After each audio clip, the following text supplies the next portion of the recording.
پہلے تو میں نے مسلمانوں کے اخلاق سنے تھے، اب تو میں نے دیکھ بھی لیے.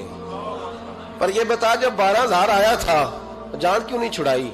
تو حضرت چارہ کاٹتے کاٹتے رو پڑے. فرمانے لگے تو نہیں نہ جانتا یہ بیٹیاں سانجھی ہوتی ہیں، پتہ نہیں نا. میرے رسول پاک نے تو حاتم تائی کی بیٹی کے سر پہ کپڑا رکھ کے کہا تھا بیٹیاں برابر ہوتی ہیں.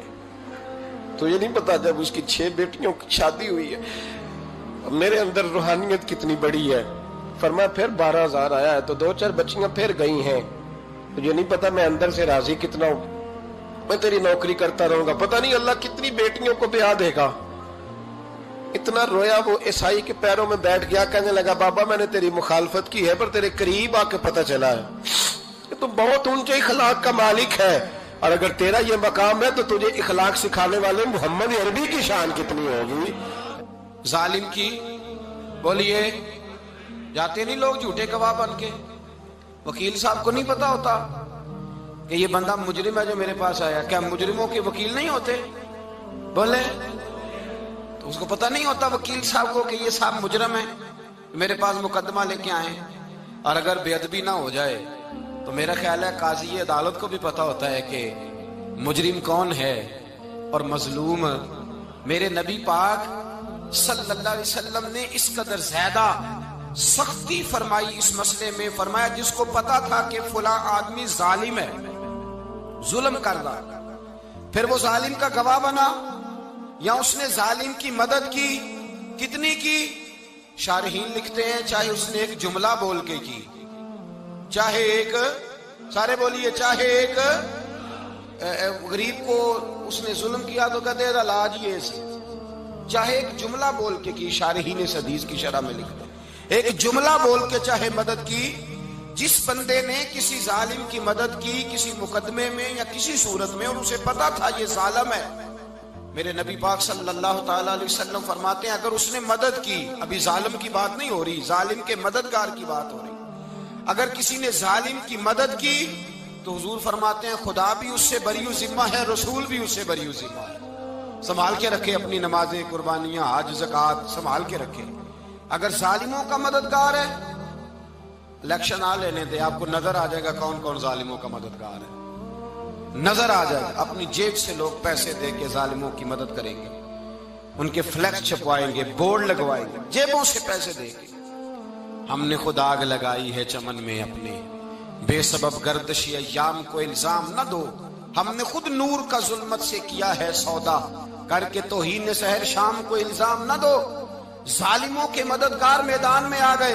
یہ چھوٹا لفظ نہیں، میرے حبیب پاک صلی اللہ علیہ وسلم نے فرمایا جو ظالم کا مددگار ہے سن لے جو سجن کے ساتھ کچہری جاتا ہے، وہ یاد رکھے جو دوست کا گواہ بنتا ہے، وہ یاد رکھے جو کہتا ہے میں مانگی گیا تھا، مجھے بلایا گیا تھا قبضہ چھڑانے کے لیے کسی غریب بیوہ کی جائیداد پہ. وہ سن لے تو مدد کر کے نہیں آیا، تو خدا کے ذمے سے نکل گیا. رسول پاک نے فرمایا تیرا میرا تعلق ختم ہو گیا، تو ظالم کا مددگار ہو گیا. پھر تو کہتا میں بے چین ہوں، میں بے قرار ہوں، میں آزمائش کا شکار ہوں. پلٹ کے دیکھ تو صحیح تیرا گناہ کتنا بڑا ہے. میرے نبی پاک صلی اللہ علیہ وسلم کا ایک اور فرمان سن لیں، ابن ماجہ ابو داؤد میں موجود ہے. اس حدیث کو آپ نے یاد کر لینا ہے. کر لیں گے انشاءاللہ؟ سارے کہیے انشاءاللہ کر لیں گے یاد. حضور صلی اللہ علیہ وسلم نے فرمایا اگر تو ظالم کی مدد کرے گا نا، یہ لفظ دل کی تختی پہ لکھ لینا، یہ مکافات عمل ہے، مکافات عمل دنیا، ادھر کرو گے تو ادھر بھرو گے. فرمایا اگر تو کسی ظالم کی مدد کرے گا، سن لے حضور کا فرمان ہے، اگر تو ابن ماجہ ابو داؤد سیاہ میں موجود ہے، فرمایا اگر تو کسی ظالم کی مدد کرے گا تو رب تعالیٰ مرنے سے پہلے تیرے اوپر بھی ظالم کو مسلط کر دے گا. تیرے اوپر بھی ایک دفعہ ظلم ضرور ہوگا اگر تو ظالم کی، وہ کسی صورت میں بھی ہو سکتا ہے، کسی صورت میں بھی تیرا بیٹا ہی اٹھ کے ظلم کر دے گا، تو الجھ جائے گا، کسی نہ کسی جگہ تیرے لیے تباہی کا سامان ہوگا، تیرے اوپر ظلم ہوگا، اس لیے کہ تو ظالموں کا مددگار ہے. چاہیے یہ تھا کہ تو مظلوم کی مدد کرتا، انسانی ایمانی یقین کا فریضہ سر انجام دیتا. تو ظالموں کا مددگار ہو گیا. ٹٹول کے دیکھ لیں، رزلٹ نکال کے دیکھ لیں، ہمارے زمانے میں ظالموں کے مددگار زیادہ ہیں. اتنی لمبی زبانیں نکال کے ظالموں کی مدد کرتے ہیں. بڑے بڑے کالم نویس اللہ نے انہیں قدرت دی لکھنے کی، تو اپنا قلم ظالموں کی مدد میں خرچ کرتے ہیں۔ وہ لوگ جن کو اللہ تبارک و تعالیٰ نے قدرت دی، ہمت دی، طاقت دی، کچھ لوگ ان کے حلقہ احباب میں، وہ اپنے لوگوں کو استعمال کر کے ظالموں کی مدد کرتے ہیں، ظالموں کی مدد کرتے ہیں۔ میرے نبی کریم سید عالم نور مجسم صلی اللہ علیہ وسلم نے فرمایا، اگر تو نے ظالم کی مدد کی تو جب تک تو توبہ نہیں کرے گا رب تجھ سے ناراض ہی رہے گا۔ اللہ تجھ سے، او بھائی جس سے رب بھی ناراض ہو گیا، نہ کھانا نہ پینا نہ سونا نہ جاگنا نہ نیند، پھر تیری ہر چیز تیرے لیے آزمائش ہو جائے گی، پھر تیرا سایہ بھی تیرے لیے خوف کا سامان بنے گا، پھر زندگی جیتی جاگتی لاش بن جائے گی، تو اپنے کندھوں پر اپنی میت اٹھائے پھرے گا جب تو ظالم کا مددگار ہوگا۔ اور نبی پاک صلی اللہ علیہ وسلم نے فرمایا، ظالموں کا مددگار بھی ظالم ہوتا ہے، ظالموں کا مددگار بھی، سارے بولے ظالموں کا مددگار بھی نہیں، کو نہیں، آپ سارے نہیں بولے، ایک دفعہ بولے ظالموں کا مددگار بھی، پکی بات ہے، ظالموں کا مددگار بھی۔ اللہ اکبر، جس کا یارانہ ہو، جس کا دوستانہ ہو، جو کہے میں نے نا اس کو اوکھے ویلے کے لیے ظالم کو یاد رکھا ہوا ہے۔ کبھی مشکل میں رکھے نہیں ہوئے لوگوں نے ظالم دوست، کہتے میں نے رکھے ہوئے ہیں، بلکہ ہمارے دیہات میں تو کہتے ہیں میں نے بازو بنائے ہوئے ہیں۔ کس کو بازو بنا لیا؟ ظالم بھی کبھی بازو ہوتا ہے، جو ظلم کی تلوار لیے میدان میں کھڑا ہے۔ قارون، حامان، فرعون، نمرود کا حال نہیں لوگوں نے دیکھا؟ اپنے زمانے میں آپ نے کتنے لوگ نہیں دیکھے جن کے سائے سے، آواز سے لوگ کانپتے تھے؟ پھر پولیس کی گاڑیوں میں وہ اس طرح مردہ پڑے کہ دنیا نے تماشا دیکھا ان کا۔ یہ رنگ ہم نے دیکھے نہیں اپنے آنکھوں سے۔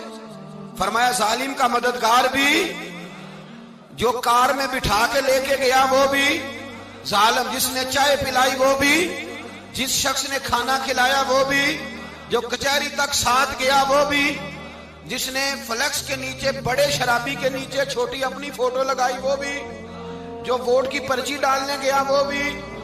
کہہ دینا باہر نکل کے کہ حضرت صاحب نے سیاسی تقریر کی ہے، کہہ دینا، پر بات تو سچی ہے نا۔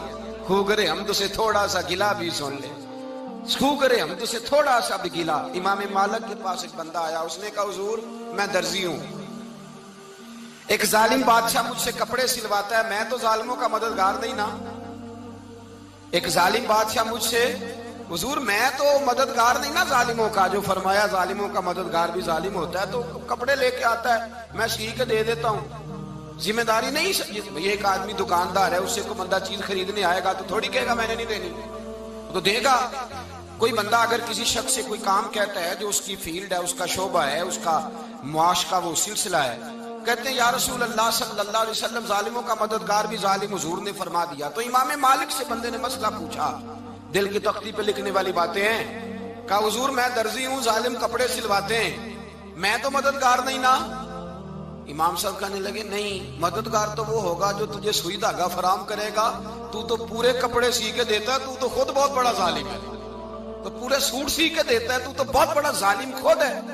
مددگار تو وہ ہوگا جو تجھے دھاگا دے گا، جو تجھے بٹن دے گا، جو تجھے نلکی دے گا، جو ظالم سے اتنی نفرت ظلم کر کے بندہ ہے۔ یہاں تو ہمارے زمانے میں ہیرو بن جاتے ہیں لوگ، ظالم ہیرو ہے، لوگ اس سے ڈرتے پھرتے ہیں، گھومتے پھرتے ہیں، اور بہت سارے کم مزاج لوگ اس کے پیچھے ہاتھ باندھ کے پھرتے ہیں۔ ظالموں کی مدد کرنا، ظالموں کے ساتھ رہنا، یہ ظلم ہے، ظلم، یہ زیادتی ہے۔ میرے نبی پاک صلی اللہ تعالی علیہ وآلہ وسلم نے ارشاد فرمایا، یاد رکھو رب فرماتا ہے میں مظلوم کی مدد ضرور کروں گا، چاہے جلدی کروں چاہے دیر سے کروں، میں مظلوم کی مدد۔ اور حضور صلی اللہ علیہ وسلم نے فرمایا ہے، حضرت معاذ بن جبل کہتے ہیں حضور نے مجھے یمن کا گورنر بنایا، جب میں جانے لگا نا تو حضور نے بڑی نصیحتیں کی، بخاری میں موجود ہے، فرماتے ہیں جب میں پلٹنے لگا تو میرے رسول نے فرمایا معاذ ایک منٹ ٹھہر جا، ایک بات میری یاد رکھنا، اس کو نہ بھولنا۔ کہا حضور کیا؟ فرمایا دیکھنا کسی پہ ظلم نہ کر بیٹھنا، کہیں تجھ سے زیادتی نہ ہو جائے۔ محبوبہ پھر حضور نے فرمایا سن میرے معاذ، میں تجھے گورنر بنا رہا ہوں، زیادتی نہ کر بیٹھنا۔ یا رسول اللہ صلی اللہ علیہ وسلم کیا ہوتا ہے؟ تو میرے کریم نے فرمایا جب مظلوم دعا کے لیے ہاتھ اٹھاتا ہے تو عرش کا مالک کہتا ہے فرشتوں پیچھے ہٹ جاؤ، عرش کا مالک کہتا ہے فرشتوں پیچھے ہٹ جاؤ۔